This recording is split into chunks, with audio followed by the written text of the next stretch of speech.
Now, you always make very bold statements, right? That's why I love doing interviews with you, right? You Right, always say buddy. it how you see it, right? So, That's right. in the new Natty for Life movie, the new Generation I movie that just came out, one of the one of the quotes that made it really really big is everybody's on steroids. You said it in the film, and it's an interesting quote. You know what I mean? Because do you really believe that, first of all, right? Because it's a great quote, but do you really really believe that?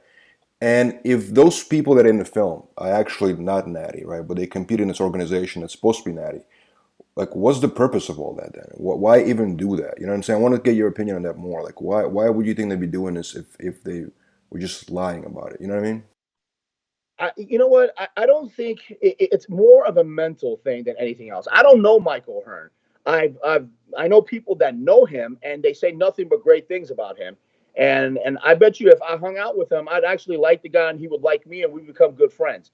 But for my own personal experience of being around this industry and being around with people and training with people, I myself have know many people who have competed at natural shows that are not natural.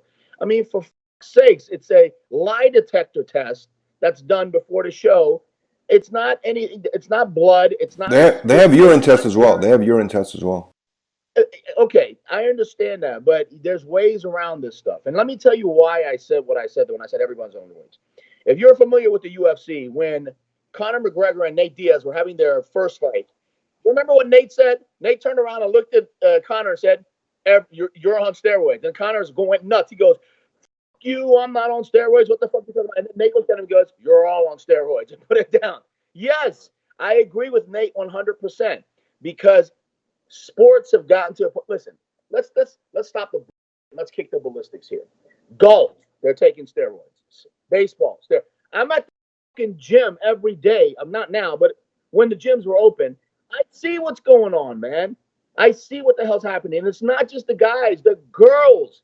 They don't care. They anything to make themselves just that much better. Just that No, much I more totally understand what you said. I better. respect your opinion 1,000%. What I'm saying is this, right? Like in bodybuilding, there's different organizations. There's alternatives, right? Right, There's some organizations where it's not tested. You don't have to hide or pretend or say anything at all, right? You right, just keep right, it moving, right?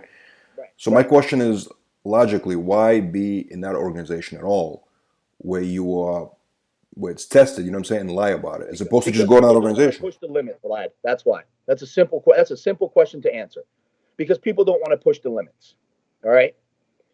Very, very simple. Somebody I know a lot of people who take just a little bit just to get that little bit of edge, but they don't want to push the limits.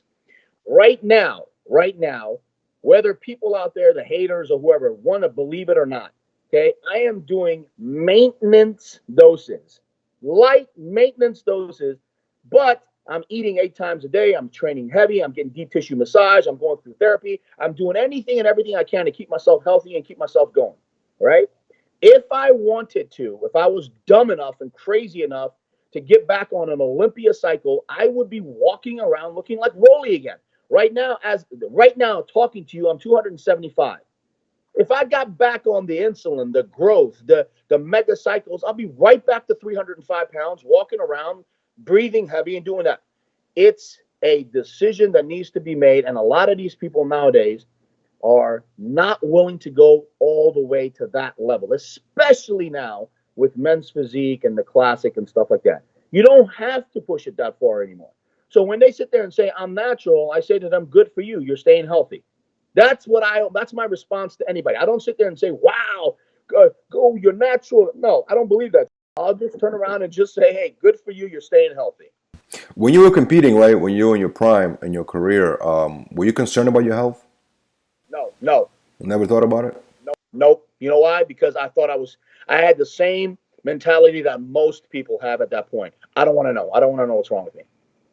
I don't want to know. I don't know. Just don't want to. That hurts. That's my heart's beating too fast. I don't want to know. I don't want to know. That's the psychoticness. That's the idiocy of sometimes the tunnel and the road that we go down. But yes, it gets to a point where you start to think. I'll tell you when everything changed. Everything changed when I became a father. When I became a dad, everything started. I started to think differently. So that's the God's honest truth. So when you retired, Was it a period of of that, you know, in your life when you were going through like, you know, a big change basically? It was. It was. It was a very, very difficult time, and I agree 100% with all the psychologists and all the professionals who retired. You go through some type of depression, okay? But the best thing to do is to take that and put it into all that love and dedication and power and all the things that you had into body, but put it into something else. And what I did is I put it into my children. So I poured all that into my children, but at the same time, I kept and maintained bodybuilding as a lifestyle, eating, training, all that stuff. Just not as much. To be God's honest with you, really not that much has changed, other than the massive, massive amounts of drugs that I was taking getting ready for the Olympia. Interesting. That's very interesting.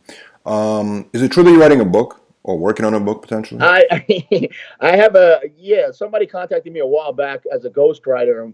I'm writing so many things, but it's difficult because if I do finish this, which I will, I can't really. I have to come up with fake names, and I don't want to destroy people's reputations and stuff. Because honestly, Vlad, when you and I sit down and we're smoking a stogie and we got some cognac, me and you talk. So you know some of the stories, but for God's sakes, man, just Las Vegas alone, I can write a book about the carnage we caused in that town, man. So it's crazy. So you used to actually party when you were a professional bodybuilder, right? One of the top. I think they did a what should we call it? A vote on for the fans online one time as to who the top partiers were, and I think I placed second or third. It was me, Victor, and Chris Cormier. And I partied with Vic and Chris, so we all three of us had a great time. So it's crazy. So was that like, I mean, I mean, because I hear like alcohol is not obviously suggested for bodybuilders, right? How were you able to manage, you know, drinking and then also? I never drank. We did ecstasy. Oh, you never drank. No, it was ecstasy. We do. I'm not going to say we. I'm not going to involve anybody else. I I did ecstasy and with lots of water, and maintained it, and all this stuff, and we did party drugs. I never took it too far. Thank God that I never had that gene of addictiveness. If I needed to stop, I would stop, boom, instantly, and go 100 degrees in the other direction. But you wouldn't recommend alcohol, right, to bodybuilders who are actually like, you know, competing or whatever. No, no, you mean, listen, I always tell people the same thing.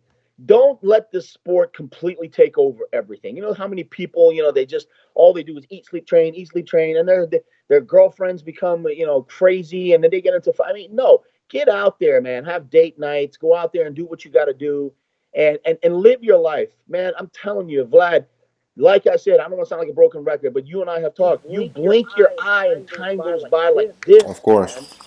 You have to enjoy your fucking life. Don't let this, sport just completely enamor everything. Live life.